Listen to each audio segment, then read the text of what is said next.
It's 6 a.m. on a very hot summer day in ancient Mesopotamia.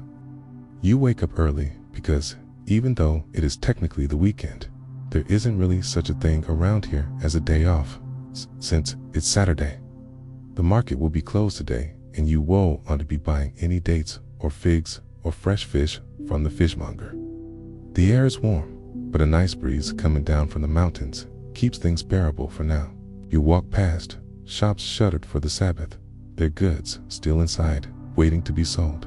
At the time, you thought their religion was ridiculous. Look closely, and you can read the faded words that advertise rare, imported incense from the mountains to the east. This part of town is home to foreign merchants like yourself. You can easily identify them by their houses, which are often painted bright colors you rarely see here and decorated with strange patterns. Your wife, Ninsen, smiles at you from where she's sitting. She doesn't ask you why you're so tired or where you've been. She knows the answer to both questions. She has heard you talking in your sleep. The juice is sweet and staining, but you drink it all in one gulp. She gives you a strip of bread to eat. In return, you ask her how the bricks are coming along. She's making bricks to sell, the only way you both have to make money. She sells the bricks, you bill. It's a good arrangement. Share your dreams with her, not because you think she'll help make them come true, but because it comforts you to speak your hopes aloud. You find her by the river, washing clothes. She looks up and smiles at you. You can't remember the last time you saw her smile like that, so carefree, so happy. You don't want to break her smile, so you just stand there watching her. She finishes her chores and comes back to the house. The two of you work in silence. As the sun begins to dip toward the horizon, you finish your bricks for the day and leave them stacked neatly outside your house. Lug says you did such a great job helping build his new warehouse that he wants you to oversee the construction of another one. The stars start to appear in the night sky. You point to one and ask, "What's that one called?" Ninsen lies on the mat and answers, "That's a crab. Can't remember its name." She looks up at you and smiles. You smile back. It's another good day in ancient Mesopotamia. How long until you can finally go home? You wonder. You miss the pyramids, the smell of the Nile, the taste of fresh fish. Most of all, you miss your mother's cooking. You haven't tasted anything like it here. You wonder if she thinks of you. You wonder if she cares. You hope he pays you well. You haven't had a decent meal in days. She strokes your shoulders and murmurs kind words. A teen. She goes back to making bricks. Okay. Sometimes you wish you could go home to Egypt and see your family again, but you brought debts with you when you left. Then you stop for lunch. Okay. You eat dates with your hands and drink some water from a clay jug. Afterward, you both lie down on the mat and fall asleep. You dream of pyramids and palm trees, of mummies and mastabas. You dream of going home. There is a reed mat to sleep on, a table made from a flat piece of wood, and a shelf holding a bowl, a jug, and a pestle and mortar. That's all you need. You don't need much else in this life, you tell yourself. All you need are the clothes on your back, food in your belly, and work to keep you busy. The rest is just decoration.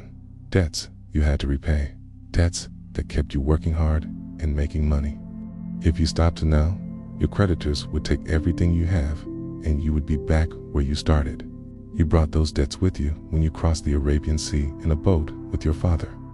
Why would anyone worship a bunch of petty local gods when Ra is the one true king of the universe?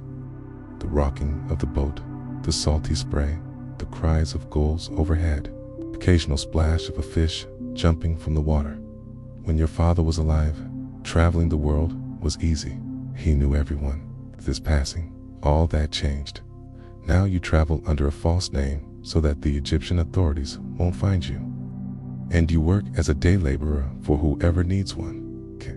Now, after years spent learning about Sumerian culture and seeing how prosperous it is, you're not so sure. Maybe the Sumerians know something that you don't. Everywhere you look, there are signs of prosperity. Fields of barley grow ripe and ready for harvest. Oxen pull carts filled with dates and figs. palm trees sway in the gentle breeze, casting their shadows on the ground like ink spilled across a page. The mighty Tigris River flows alongside the road, its waters deep and dark. You watch as a group of children splash in the shallows and laugh. You used to enjoy swimming in the Nile back in Egypt. In fact, you learned how to swim before you could walk. Your mother was afraid you'd drown, but it never happened. You were born a natural. You wonder if they worship the right gods. Seems to be doing pretty well for them. Their cities are full of impressive architecture, fine art, and rich merchants.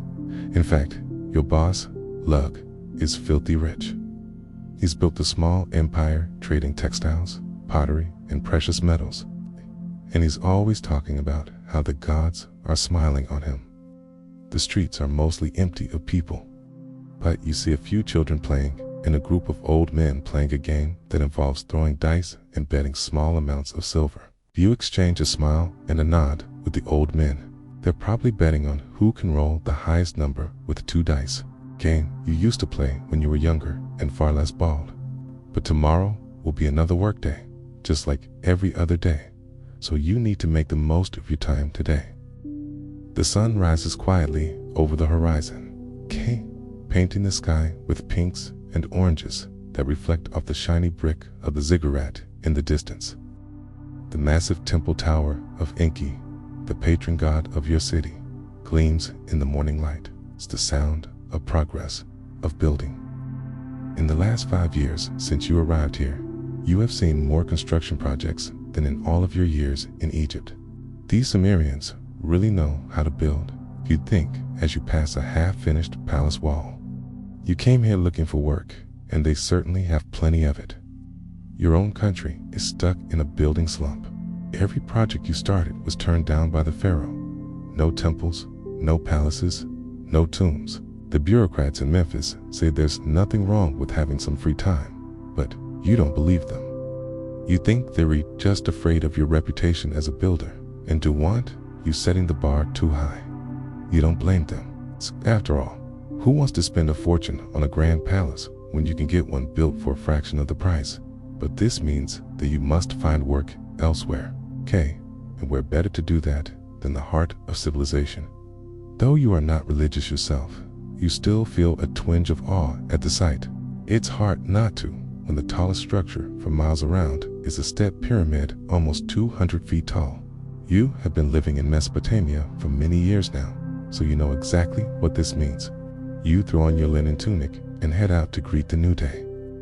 In the distance, you hear the hammering of metal on metal and the shouts of workers directing oxen, hauling heavy loads. You know that sound well. When the Sumerians first offered you a job building palaces and temples, you laughed. As you turn towards your house, you see an advertisement carved into the mud brick wall. The memory is still fresh in your mind. You come to a fork in the road and choose the path that takes you along the river. Reaching your house, you step through the doorway and collapse onto your straw mat. You sit up and look around the room. It's a simple house made of dried mud bricks and a thatched roof. Ninsen asks you, "Would you like some pomegranate juice?" You nod, and she hands you a clay cup. Tells you, "We sold 8 baskets of bricks today." That's good. You need that money. You'll be paid for your latest job tomorrow. She tells you to rest, but you're already up and helping her make bricks. The sun climbs higher in the sky, and you continue making bricks until noon. When you wake up, Ninsen is gone. You call out for her, but she doesn't answer. You and Ninsen eat dinner in silence, each lost in thought.